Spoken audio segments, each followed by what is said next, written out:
जय हिंद।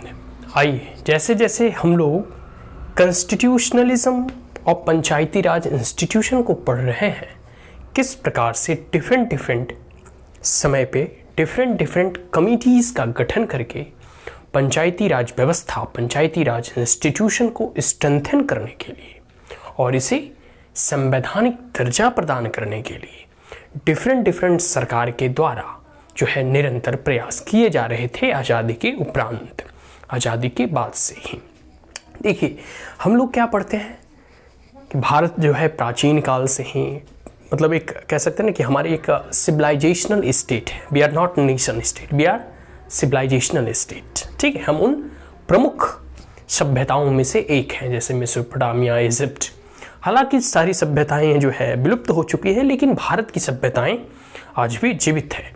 ठीक है, तो वेद पुराण में भी सभा समिति का वर्णन मिलता है। ठीक उसी प्रकार हम लोग पंच परमेश्वर, मतलब पंच को परमेश्वर की उपाधि दिए थे। तो ये सब सारी जो है ना ग्राम सभाएं और ग्राम जो है लेवल पे, जो है ग्रामीण लेवल पे, ठीक है, ग्रामीण स्तरीय जो है सभाओं और समितियों का हमेशा से गठन किया जाता था और उसका एक महत्व था। लेकिन वो सभा समिति एक परंपरा से चली आ रही थी कि मतलब एक पार्टिकुलर घर के लोग हैं, उसका मतलब एक निर्णायक मंडली होते थे। तो मतलब वो एक हेरिडेटरी होता था, वंशानुगत होता था, परंपरागत होता था। लेकिन जब से मतलब भारत आज़ादी के उपरांत 1947 के बाद लोकतांत्रिक मूल्यों को एडॉप्ट किया, तो हर एक डिफिनिट पीरियड ऑफ टाइम, मतलब कुछ सालों में, लोकसभा का 5 साल, जो भी है कह सकते हैं कि स्टेट लेजिस्लेटिव असेंबली का भी 5 साल, ठीक उसी प्रकार अब जो लोकल लेवल पे जो इलेक्शन होते हैं वो उसका भी 5 साल निर्धारित किया गया है। तो एक प्रकार से उसे संवैधानिक जामा पहनाया गया कि संविधान के अनुसार, रूल्स एंड रेगुलेशन के अनुसार उसे और स्ट्रेंथन करने का प्रदान किया गया, मतलब उसे और शक्ति प्रदान की गई, उसे और सुदृढ़ और मजबूती दी गई, ताकि जो भी कह सकते हैं ना कि एक प्रकार से एक रूल बेस्ड और एक प्रकार से कह सकते हैं ना कि संविधान के अंतर्गत अब उसका चुनाव होंगे, उसके रोल्स एंड रिस्पॉन्सिबिलिटी फंक्शंस होंगे, साथ साथ कुछ ऐसे लोग जो पुअर पीपल ऑफ द कह सकते हैं, जो vulnerable section of the society हैं,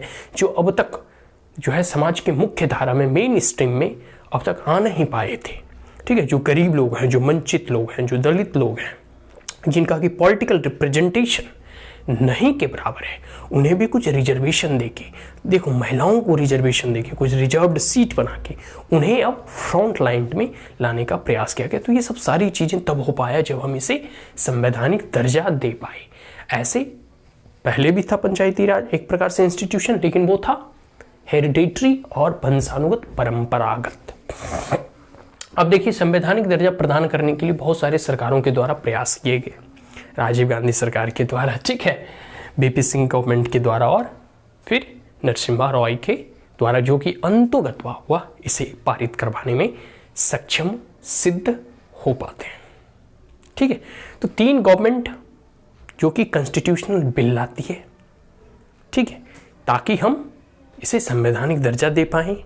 लेकिन 2 सरकारें अपने प्रयास में, ठीक है, असफल होती है, लेकिन अंतोगत्वा तीसरी सरकार जो नरसिम्हा रॉय की सरकार होती है, इसमें सफलता सुनिश्चित कर लेते हैं। तो आइए हम लोग जानते हैं सबसे पहले राजीव गांधी सरकार के द्वारा। देखो, LM सिंघवी कमेटी के बारे में ऑलरेडी हम लोग पढ़ चुके हैं और उसके रिकमेंडेशंस को भी पढ़ा था। ठीक, और इसके साथ साथ बहुत सारे ऐसे कमेटी का हम लोगों ने ऑलरेडी जो है पढ़ चुके हैं, जैसे बलवंत राय मेहता कमेटी हो गया, अशोक मेहता कमेटी हो गया, GVK रॉय कमेटी हो गया। ठीक है, उसके बाद हम लोगों ने LM सिंघवी कमेटी के बारे में पढ़ा था, जो कि राजीव गांधी की सरकार के द्वारा ही गठन किया गया था। तो उसके जो सुझाव आए, जो रिकमेंडेशंस आए, उसके बाद राजीव गांधी सरकार को लगा कि चलो अब जो है इसे संवैधानिक दर्जा प्रदान कर दिया जाना चाहिए। तो उस वक्त राजीव गांधी की सरकार थी, तो इन्होंने 64th कॉन्स्टिट्यूशनल अमेंडमेंट बिल लाती है, ठीक है, लोकसभा में इन 1989 में इनके द्वारा 64वां संवैधानिक संशोधन बिल लाया जाता है लोकसभा में। लोकसभा में क्योंकि जो जिसकी भी सरकार होती है वो मेजोरिटी में होते हैं, उसके द्वारा वहाँ पारित करा लिया गया। ठीक है, लोकसभा में तो पारित हो जाती है, बट ठीक है, बट जो है not approved by the Rajya Sabha. Rajya Sabha के द्वारा अप्रूवल नहीं, और एक प्रकार से कह सकते हैं राज्यसभा में राजीव गांधी की सरकार इस 64वें संवैधानिक संशोधन बिल को पारित करवा पाने में असफल होती है। ठीक है, अब जब असफल होती है, जब बिल पारित ही नहीं हुआ तो कानून का रूप भी नहीं लेगा, ये तो हम लोग ऑलरेडी जानते हैं। तो राज्यसभा में ये कह सकते हैं कि जो भी अपोजिशन के मेंबर थे उस वक्त, तो उनका मानना था कि बहुत सारे ऐसे कह सकते हैं ना कि कंट्रोवर्शियल एस्पेक्ट्स हैं जो कि राजीव गांधी के द्वारा उस बिल में इंक्लूड किया गया है, उसे हटाए जाए, उसमें परिवर्तन किया जाए। साथ साथ ये मोर सेंट्रलाइज्ड टेंडेंसी के पक्षधर थे उस समय के अपोजिशन, और कह सकते हैं डेमोक्रेटिक का डिसेंट्रलाइज्ड होगा तभी हम पंचायती राज इंस्टीट्यूशन को एक प्रकार से सक्सेसफुल इंस्टीट्यूशन के तौर पर देख पाएंगे। ठीक है, लोकतंत्र का विकेंद्रीकरण जो कि ग्राम लेवल पे, पंचायत लेवल पे रूल्स एंड रेगुलेशन का फ्रेम मतलब होता हो, और साथ साथ उसका इम्प्लीमेंटेशन भी किया जाता हो। दूसरी बात तो इनके द्वारा तो सक्सेसफुल नहीं हो पाते, असफल हो जाते हैं। दूसरी बात, वीपी सिंह की सरकार आती है। ठीक है, वीपी सिंह की सरकार आती है नेशनल फ्रंट गवर्नमेंट इन 1989 नवंबर में। तो सरकार आने के बाद इनका भी प्रयास होता है, और यह प्रयास करते हैं स्ट्रेंथन द पीआरआई इंस्टीट्यूशन, ताकि पंचायती राज इंस्टीट्यूशन को और अधिक शक्ति और अधिक हम इसे संवैधानिक दर्जा प्रदान करें। 2 डे कॉन्फ्रेंस भी लेते हैं, जितने भी मुख्यमंत्री होते हैं राज्य के और यूनियन टेरिटरीज के, उनके मुख्यमंत्रियों के साथ इनका सम्मेलन होता है, और उस सम्मेलन में इस पंचायती राज इंस्टीट्यूशन को कह सकते हैं ना कि प्रपोजल को, कि प्रस्ताव को जो है पारित कर पाने में सक्षम सिद्ध हो जाते हैं। मतलब वो जो सभा होती है मुख्यमंत्रियों की, उसमें यह अपनी बातों को स्पष्ट तरीके से पारित करवा पाने में सक्षम सिद्ध होते हैं। सारे मुख्यमंत्री एग्री होते हैं, कुछ एक डिसएग्री भी होते हैं, लेकिन जहाँ मेजोरिटी होता है मतलब उसे पारित मान लिया जाता है। तो एक प्रकार से यह मान लिया गया कि अब हम पंचायती राज इंस्टीट्यूशन को संवैधानिकता प्रदान करेंगे। तो वहाँ तो कॉन्फ्रेंस अप्रूव कर देता है, ठीक है, प्रपोजल, लेकिन इनकी जो सरकारें हैं वो गिर जाती हैं। ठीक है, तो फ्रेश कॉन्स्टिट्यूशनल अमेंडमेंट बिल आना चाहिए, इंट्रोड्यूस होना चाहिए लोकसभा में। ठीक है, लेकिन जो है सितंबर 1919 में ये लाते, लेकिन जो है फॉल ऑफ गवर्नमेंट जो है ये इनके द्वारा तो लाया गया। ठीक है, एक फ्रेश बिल इंट्रोड्यूस किया गया, लेकिन इनकी सरकार ही गिर जाती है। जब सरकार ही गिर जाए तो बिल भी लैप्स हो जाता है। स्टैट क्लियर। तीसरा प्रयास किया गया नरसिम्हा रॉय गवर्नमेंट के द्वारा। ठीक है, पहला हम लोगों ने देखा राजीव गांधी गवर्नमेंट, दूसरा वीपी सिंह गवर्नमेंट, तीसरा है नरसिम्हा रॉय गवर्नमेंट, जिसमें कि कांग्रेस की सरकार थी और राजीव गांधी भी कांग्रेस की सरकार थी।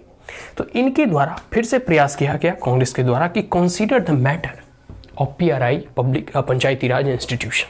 ठीक है, पंचायत से संबंधित जो भी मैटर्स थे, इसे किस प्रकार से संवैधानिकता दर्जा प्रदान किया जाए, या कौन कौन से वैसे कंट्रोवर्सीज है जहां मैटर अटक रहे हैं, किस किस बिंदुओं पे अपोजिशन जो है बहुत अधिक जो है हो हंगामा कर रहे हैं, या कौन कौन से ऐसे प्रावधान है जिसे हम डिलीट कर सकते हैं।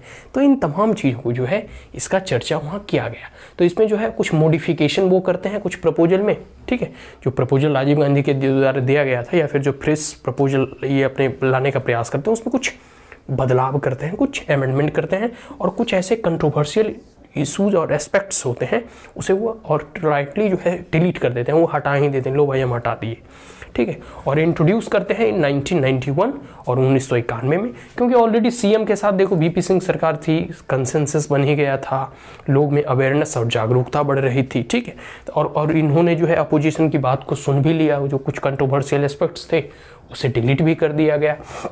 तो ये आखिर सक्सेसफुल होते हैं, और 73rd अमेंडमेंट बिल लाया जाता है 1992 में, जो कि केम इन फोर्स इन 24 अप्रैल 1993 में। तो दो इंपॉर्टेंट यहाँ बिल है, 73rd और 74th, 73वां और 74वां संवैधानिक संशोधन। 73वां जो है पंचायत राज से संबंधित है, ठीक है, पंचायती राज इंस्टीट्यूशन से, और 74वां जो है जो अर्बन लोकल बॉडीज है ना, मतलब जो म्यूनिसिपालिटी हो गया, नगर निगम जो शहर में होते हैं, जैसे दिल्ली है, ठीक है, तो यहाँ नगर निगम का चुनाव होता है, आने वाला है। तो ऐसे ही मतलब अर्बन लोकल बॉडीज के लिए भी 74th अमेंडमेंट और 73rd amendment rural local bodies के लिए। Is that clear? तो ये पूरे के पूरे 3 सरकारों के द्वारा जो प्रयास किए गए वो अंततः 1992 में नरसिम्हा रॉय की सरकार के द्वारा, ठीक है, ये पारित करवा पाने में सक्षम सिद्ध होते हैं और 24 अप्रैल 1993 को इसे लागू कर दिया जाता है। अब देखते हो हर एक 5 साल में चुनाव होते हैं, जिस प्रकार से लोकसभा में धूम होता है ना, और जो राज्य के एमएलए वगैरह का मतलब लेजिस्लेटिव बॉडी का जब चुनाव होता है उस वक्त जितना धूम होता है उससे कहीं अधिक ज़्यादा धूम धड़ाका एक प्रकार से कहते हैं उत्सव की तरह मनाया जाता है जो पंचायत या फिर जो अर्बन लोकल बॉडीज़ का जो चुनाव होता है, ठीक है, मेयर वगैरह का, म्यूनिसिपल कॉरपोरेशन वगैरह का, उसमें एक अलग ही उत्सव और उत्साह देखने को मिलता है लोकतंत्र के उत्सवों में। ठीक है, तो एक प्रकार से ये क्लियर हो गया कि 3 सरकार के द्वारा और एक प्रकार से किस प्रकार से ये इवॉल्व करता है। आज़ादी के बाद से ही बलवंत राय मेहता कमेटी, ठीक है, अशोक मेहता कमेटी, जीवी के रॉय कमेटी, फिर LM सिंघवी कमेटी, बहुत सारे कमेटियों के गठन, उनके रिकमेंडेशन को आते आते एक जागरूकता फैलता है। उसके बाद किस प्रकार से राजस्थान, मद्रास, वेस्ट बंगाल, बहुत सारे ऐसे स्टेट इसमें स्टेप लेने का प्रयास करते हैं, इसे इंट्रोड्यूस करने का प्रयास करते हैं। ठीक है, फिर यह जो है एक पूरे के पूरे जो है 73वें और 74वें संवैधानिक संशोधन के बाद जो है पंचायती राज इंस्टीट्यूशन और अर्बन लोकल बॉडीज पूरे के पूरे, ठीक है, एक संवैधानिक जामा पहनाया जाता है। ठीक है, तो पूरे के पूरे किस प्रकार से इसका कॉन्स्टिट्यूशनलाइजेशन होता है पंचायती राज इंस्टीट्यूशन, इसे क्लियर कर दिए। ठीक है, अब हम इसके कुछ इंपॉर्टेंट फीचर्स को जानेंगे। ठीक है, क्या क्या इंपॉर्टेंट फीचर है, किस प्रकार से किन किन जो बीकर सेक्शन है उन्हें रिजर्वेशन दिया गया है, जो वोमेन है उनके एम्पावरमेंट के लिए इनके टर्म क्या फिक्स किए गए हैं, कितने टर्म में इलेक्शन होंगे, इलेक्शन की जिम्मेदारी किन की होगी, किस प्रकार से free and fair election conduct कराए जाएंगे, फंडिंग कहाँ से होगा, सोर्स कहाँ से होगा, प्लानिंग कहाँ से होगा। ठीक है, कितने टायर में है, जैसे बहुत सारे स्टेट में 2 टायर है, बहुत सारे स्टेट में 3 टायर है, बहुत सारे स्टेट में 4 टायर है। ठीक है, इसके बारे में पढ़ेंगे और बहुत सारे इसके जो फीचर्स हैं, ठीक है, उनके बारे में, किस प्रकार से SC/ST कम्युनिटी वाले को कुछ सीटें रिजर्व की गई है। ठीक है, तो ये तमाम चीज़ें जो हैं इनके फीचर्स रहे जो आने वाले हम लोग नेक्स्ट वीडियो में पढ़ेंगे। So that's all, thank you again, have a great day, and if you are the first time on my channel, like it, share it as well as subscribe it. Also press the bell icon, and if there were any queries, comment, suggestion, advice, you may comment in the comment box. Thank you once again, have a great day.